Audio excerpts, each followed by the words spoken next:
అల్లూరు సీతారామరాజు గారు జన్మించిన ఇల్లు చూడండి.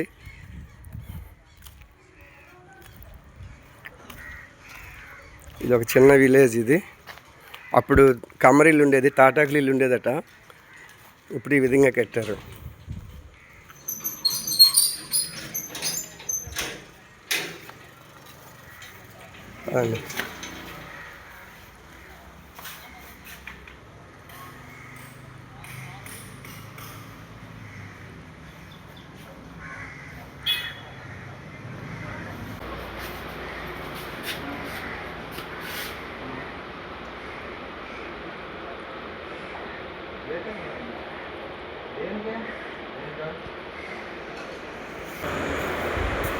ఆమె ఎవరండి?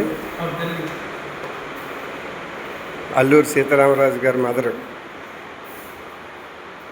నేను ఎప్పుడు రాలేదు, ఫస్ట్ టైం. చాలా ఇంప్రెస్ అవుతున్నాను.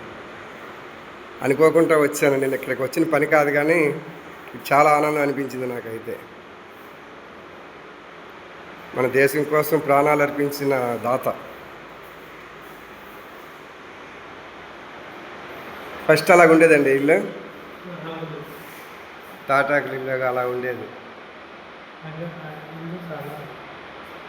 తండ్రి అయినా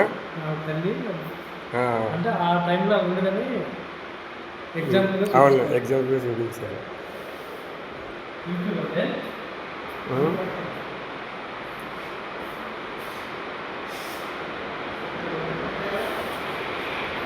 నాకు ఇదంతా పరిచయం చేసిన అతనండి. ఇతను నాకు తెలీదు.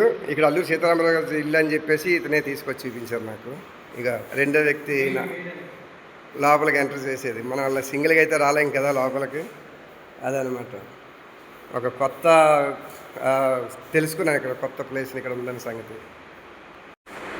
అల్లూరు సీతారామరాజు గారి ఇల్లు ఇక ఇలా ఉండేది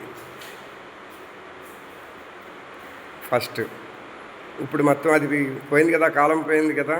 ఇప్పుడు మొత్తం స్లాబ్ వేశారన్నమాట. చాలా బాగుంది. ఇక్కడ ఎవరైనా వస్తుంటారండి అప్పుడప్పుడు? ఏమైనా జరుగుతుంటాయి ఇక్కడ కార్యక్రమాలు ఏమైనా?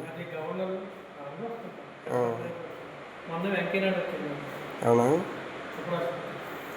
ఓకే.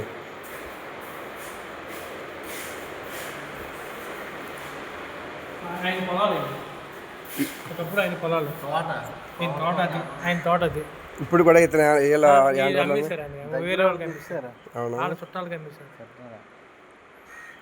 ఓకే. వాళ్ళ తాలూకులు ఎవరైనా ఉన్నారండి ఇప్పుడు? ఇక్కడ లేరు. ఇక్కడ లేరు, కానీ రిలేషన్స్ క్యాస్ట్ ఉన్నారు, కానీ కుటుంబ సభ్యులు లేరు. ఇది పాండ్రంగ్ అని అల్లూరు సీతారామరాజు గారు పుట్టిన అమ్మమ్మ గారి ఇల్లు అనమాట. వీళ్ళది అసలూరు మొగల్తూరు. నానమ్మది నాన్నది, ఇతను పెరిగింది అంతా మొగల్తూరు. పుట్టింది జన్మించింది అమ్మమ్మ గారి ఇల్లు అనమాట. ఇది భీమిలి మండలం, పాండ్రంగ విలేజ్, కొత్తవలస తాలూకా, విశాఖ జిల్లానే. ఇక్కడ చాలా మంచి బాగుంది లొకేషన్ అంతా. వాతావరణం అంతా చాలా ఆహ్లాదకరంగా ఉంది. చాలా బాగుంది. అందరూ వెళ్ళండి ఒకసారి.